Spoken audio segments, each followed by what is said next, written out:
So we have done our first rows of Torchon Ground, we have done our first spider, and we have done the 2 triangular blocks of Torchon Ground either side. What we are going to do now is this altered pricking, which is now a diamond. As you can see, it forms a diamond shape. It is exactly the same space, 4 pinholes by 4 pinholes as a spider, but all I have done is I have joined the dots with a working trail of where my workers are going to go through this diamond.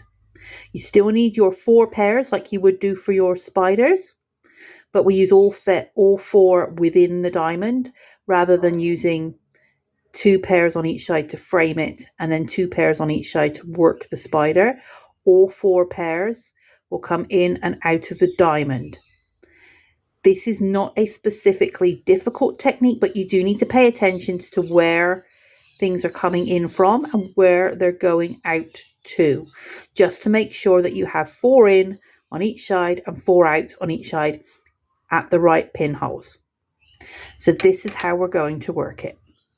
The 2 middle pairs here, which in this case are yellow, are going to work a cloth stitch. I'm going to pop a pin into that first pinhole. So you come up the middle here, make sure you're catching it. The first pinhole is where the line is. Okay, now as you can see, the line then goes down to the left. That means this pair here work through this pair, and this pair here are the workers for the entire diamond. This one will just hang there like that and become the middle passives. Okay, so we've arrived at the second pinhole. We're now bringing another pair, which you can twist. It's already twisted once from the Torchon Ground. Feel free to add another twist, whatever you feel like. I'm not going to do that, but if you want to add extra twists in, feel free, no problem. So we're doing a cloth stitch, cross, twist, cross. The worker pair, we then twist twice because we're coming into a pinhole. We grab a pin, which are being tricky little things today. Let's pop that in there. That's your second pinhole. Give everything a little tension. And then the worker pair following the trail. So we've gone from here to here. We're following the trail back to this pinhole here. So we're working to the right, through the orange, through the middle yellow, and now into the green one, which is the next pair on the right. We've come to the pinhole, twisting the worker twice, popping a naughty little pin in. Sorry. Pop that in there like that.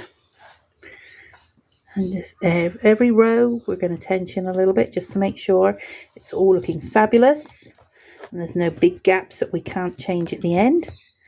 Make sure that when you do your cloth stitch, you do pull the threads over to one side and back again. That will give you really, really good tension. If you just leave them to hang, they will not do that as much. So we've come in and we've brought in another pair from this side at this pin. We've twisted the workers twice, popping that pin in there.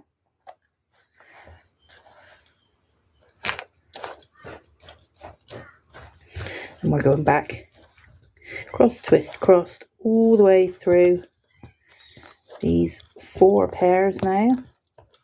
We're picking up 1 pair either side as the diamond shape expands, and then as it reduces, we take a pair out at each pin. That's the next pair on the right. Oops. We're going to twist our workers twice, and I'm going to just make them a little bit longer. Pop in a pin under that working pair. So that is pinhole number 3. So you now have 2 on each side plus the middle one. We have 1, 2, 3, 4, 5 pairs. Working back through to the other side in cloth stitch all the way through all your pairs. Okay, now as you can see, we have reached the point of the diamond on this side. It's obviously expanding. However, it's also reducing. So what we're doing is we're taking this pair from here, which will be green, into the diamond, just like we've been doing. And then we're going to take it straight back out again. So how we do this, so we're going through cloth stitch exactly the same, twisting the workers, popping in our pin,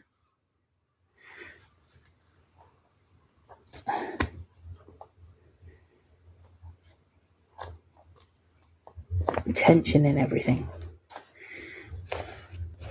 Now is a good time to just check that your diamond is nicely filled with your thread and you don't have big gaps everywhere. As you can see, there's a little bit of a gap there, but when I work the next one and it comes out here, this thread here will come out at this pin and that will fill that one. This thread here will come out at this pin and fill that gap, and so on and so on. So we've now done that. So we're just going to do our next cloth stitch just as we would normally. However, as you can see, we now are starting to reduce. So we are now going to take this pair, this green pair, out of the diamond by twisting it and pushing it to one side. We no longer want that one. He is done. He's had his turn and we finish with him. We're now going to go all the way over to the right with these workers, hopefully. Put enough thread on there. We're going to go all the way across. And we're going to do exactly the same on this side. We're taking the next pair as we were normally. We're going to do 2 twists because we're at the end of a row. We are going to pop in our pin.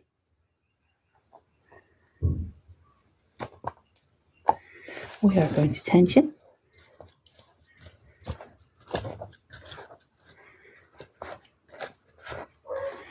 And then we are going to do our cloth stitch. And because we no longer need this one because it's going in and out, 1 twist and push it out of the way. Now we are going all the way through to the left. I apologise, my dog is very excited today. There are kids on bikes going up and down the hill and he doesn't like the wheels on the bikes. Okay, so we've gone to the left. We are twisting twice. We are going to be popping a pin in there. Where are we? There we are.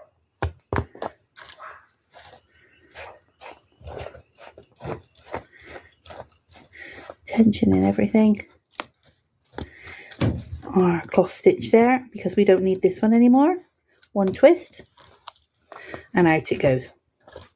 Okay, as you can see, I am running out of thread on this one and I don't want to run out completely.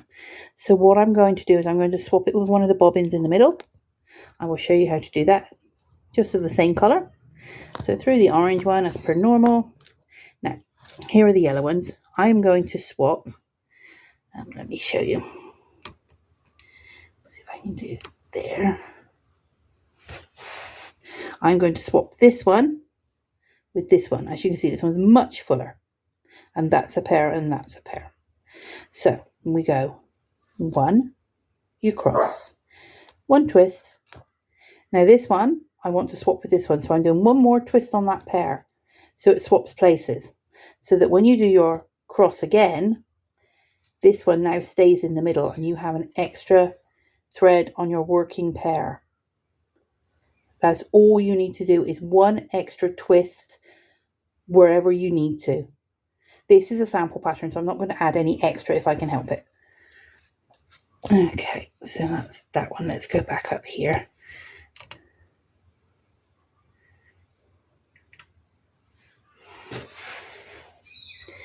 Okay, so now we just go to the end of the row just like we would normally, through the green one, through the red one, twisting our workers twice. You will be able to see this right up until a couple of rows later, and then that little twist, extra twist there will disappear because you've done it in cloth stitch. If you do it in any other stitch other than a ground stitch maybe, you will probably see it. Sometimes you have to do that because that's how things work. Other times, just so you see, you just pull on both bobbins at the same time just to tension it, and then everything else will hold it in place once you have completed everything. So let's go and do this one.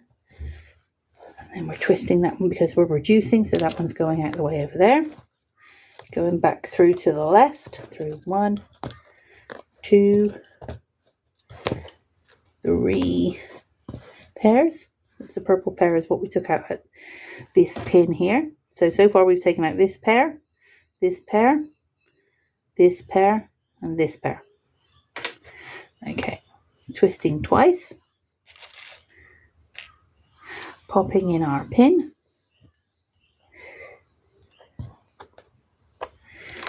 and going back through to the right again. As you can see, that little twist is getting less and less noticeable as you tension and as your work continues.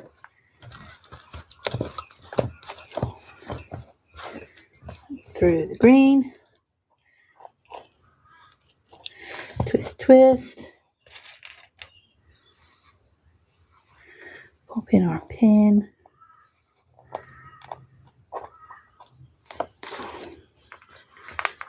tension, tension. Okay, this green is now being kicked out of here, so it's cloth stitch, 1 twist and out it goes. And now you're back to the last 2 pairs, so it's very similar to what we did here in reverse. So we're going cloth stitch, worker pair twice, popping the pin at the very point of the diamond, and then cloth stitch, and then both pairs need to be twisted once, right over left. And there you have, you see that there, the difference between the diamond and the spider. They both take up the same amount of space on your pricking. They are both not too bad to work for beginners, hopefully, and they both give a completely different look to your lace. So I am now going to go ahead and do this torsion blocks here, this spider, these torsion blocks here, and I'm going to come back and do this one in half stitch so that you can see the difference between that one. So I will meet you once these 2 blocks of torsion ground have been done, and that will give you spider, block, spider. I will meet you there.